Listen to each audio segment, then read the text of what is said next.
Good evening, everybody. Good evening. Really moved by gospel house music. Just worked out with some friends and members that came on my YouTube live to work out unto the glory of God. Just something that I do, no cost or anything like that, unless you want to bless me. But just being led, and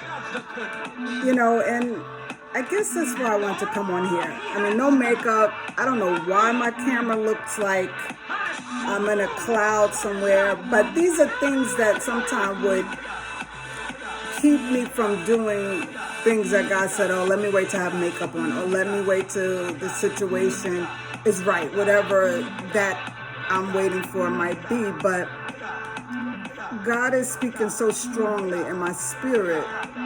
It's time to go. It's time to go. When you go and you look back, you're like, what was I waiting for?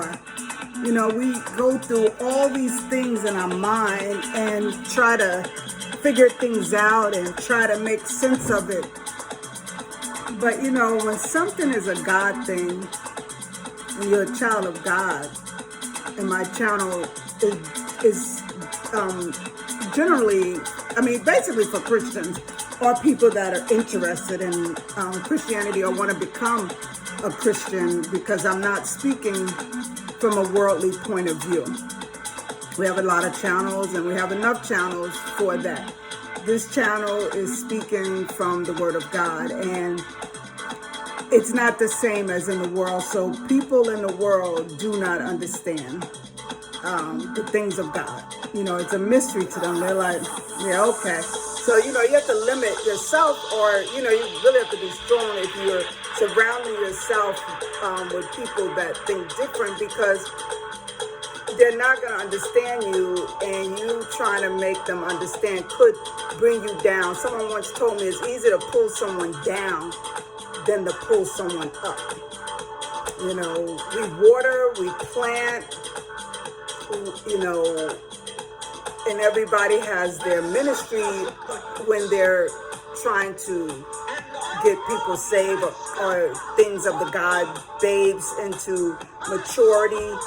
You have to play your part, and sometimes, love from afar. You have to know your triggers and whatnot, But basically, what I wanted to share is that how long does it take for you to move to that next place in God?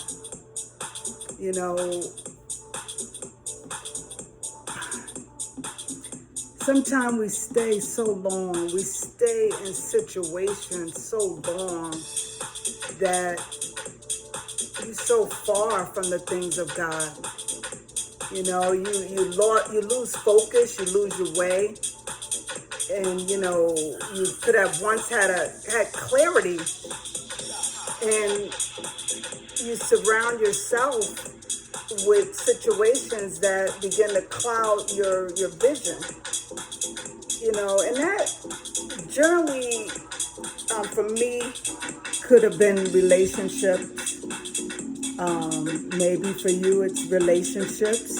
Not just man-woman relationships, but friendships, people you surround yourself with. Maybe your job, your church. And by no means am I suggesting that people hop all over the place. We basically, like brother-in-law used to always say, winners wait. Waiters are winners, winners are waiters. Because, when it's of God, you need to really hear, but we tend to jump. My success was like, okay, this didn't work, I'm moving on. Violets, grass grow up under my feet, whether it's a job or whatever. And, but that's not good either. If we did only what God tells us to do, we would avoid a lot of pain and heartache. We think where we're staying could be easier, but it's just prolonging you from your destiny in the Lord, which becomes easier. There's a peace that can surpass your understanding. Like being in the lion's den but having peace. I'm not saying that everything becomes easy, but it's a difference from being in the lion's den with peace and being in the lion's den with no peace. So I know that God has told a lot of you to go. He's been told you to go. Get out of those situations. You keep trying to figure it out in your mind where God is in your spirit. It's a spiritual thing. That's why trying to rationalize it and try to make sense of it, it ain't going to happen. It ain't. But, you really need to pray and seek God, which I'm sure he's been telling you to do that too. Truly to put him first. For me, that means going in the morning first to seek him before I do my daily tasks that I do, or, my plan of my day. And, sometimes it's a struggle. I get a call right away, but you have to put blocks in place. You have to put things in place for these roadblocks that will come and throw you off. Whether that means don't have your phone on. To seek God. If you're looking and confused and wondering about anything, your answer is not coming from man. I don't care how many Zooms you go on.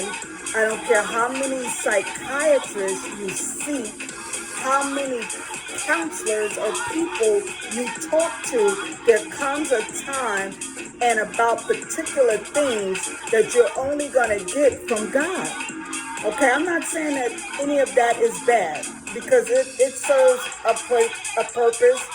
It could be of God that you're there, but the bottom line is go. It is time to go. You have heard God. You know that the situations aren't right. And, the longer you stay, you come out with scars. And a lot of you don't even put Band-Aids on them. You just want to keep going and just put a blanket on it. Don't even try to heal, and you're just going to keep moving. And all of that's got to stop. You got to go so you can get with yourself. You need to take that time to see who are you really. Outside of a relationship, outside of maybe you have children, outside of these things that you have put around you to say that's who I am. But if you took it all away, who are you really? Because time is, you seeing people die every day. Life is getting really short. And if you don't make peace with yourself and your purpose through God, you could miss him. Point blank, period.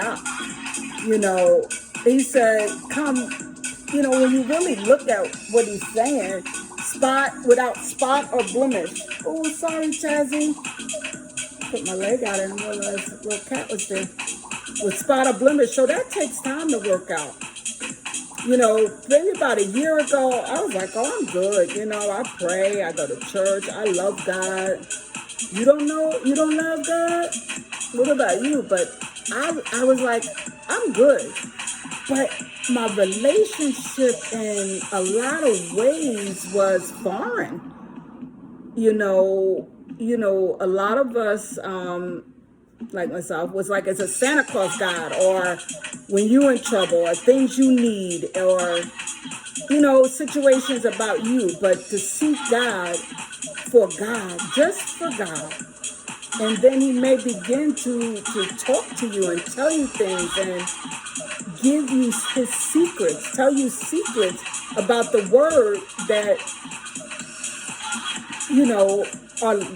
are life to your situation. I mean, God has taught me so much about myself that I never even knew I could learn.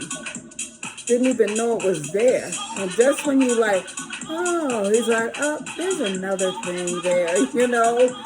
I learned that I love to be in a relationship, and it was basically because that's what I saw. I grew up with a mom and a dad, most relatives in relationships. So I figured that's what you do. You know, you get yours, you could be successful, they could be successful, but, you know, you're in a relationship, and it's not about that. You know, seek ye first the kingdom of God. You got to seek him, not for a relationship, not for these things. That's the other mistake people make. They're seeking for what he can do for them. So they're just seeking him for him and learn what he has for you. Well, probably had so many more things I wanted to share. But bottom line, y'all, time is near. Time is near. It's time to stop playing God and get to know him. With me, it's like he's trying to teach me a relationship. If you guys were in a relationship with the way you are with God, would that relationship last? Like, how much time do you spend with God? Like let's look at him as a person, someone that you're really trying to get to know and understand. Or is it like most relationships? You think you know what he's thinking. You think you know what he wants. And he did this, so he must mean this. And that's why they say most relationships don't work if they're not communicating, because we assume everybody's A is not a B. You know, everybody's different in all ways. We can't think this works the same for that, and definitely not for God. You know, you got to spend that time. What's your relationship like with him? Are you just like bringing him along for your plans and visions? Or are you in communication with him? Like, what do you want? Like, is it a real relationship? You try to figure each other out. You have conversation. You talk. And, you know, and he's bigger than any relationship you ever have, because he truly has already shown you he loved you. He died for you. When you wasn't anything. You didn't have your weave, your wig, your eyelashes, you know, where you get booties, chest, and all of this. He loved you when you were the worst, and still will. That's the beautiful thing about God. He always will love you. So, you know, how can you love if you don't love the creator of love? He is love, and you need to come to that. You know, that's where it's about. That's where I'm at, you know, learning God's love. Learning about God and God's love. And he loves us so much. I don't think people can comprehend the type of love that he has. And one day he's coming back for us. And you want to be in with him and have a relationship where he can say, well done, well done. It is not like, oh, I confess I'm saved, you know, the way churches make it sound, and then they just talk about money, money, money. And I feel a lot of churches are going to have to deal with that, because they didn't teach what really needs to be taught about Jesus and having a real relationship with him and connecting you with him, not them. They are just a vessel being used. God said there's no respect of a person. We don't supposed to give glory to man. You know, all the glory goes to God. Whether he uses you in ministry, as a janitor, a teacher, you know, we all have a part. We're all a one body. So if you go into a church, I hope that church is teaching you how to seek God and seek your purpose. So when you get called home, which is happening sooner than later, you know, you're ready. You know, we trying to secure so many bags out here, you know, but the main bag, our eternity bag, it's like a stock that we have not put anything into, but then we're going to want that stock. That's the stock that we really need and gonna want, because all these other ones are gonna die. We already know. We can play with them. We can put whatever we want in them. We're gonna have fun. We're gonna, make money. Want to leave some back for the next generation. All of that is good, and I'm sure it has a purpose. But don't get twisted and think that is first. God, seek Him, seek Him. I don't even know at times if God is really into all of this worldly investments and things that we do as Christians and human beings. I'm sure there's scriptures. I'm sure there's something. But I know that he said to go seek the lost. That I know. And we seek them because we have the same compassion that Jesus did. He gave His life. He went through all that pain, felt all of that, so that we don't miss heaven, that we don't miss eternity. Do you have that passion for other people? Or you want to stay stuck worrying about these worldly situations? Get out. Just get out. Just get out. Just get out. God has told you that messed up, unfruitful, ungodly situation that's bringing you down is nothing in there uplifting. You don't have a mission there. There are times here, God will put you in the den for a mission.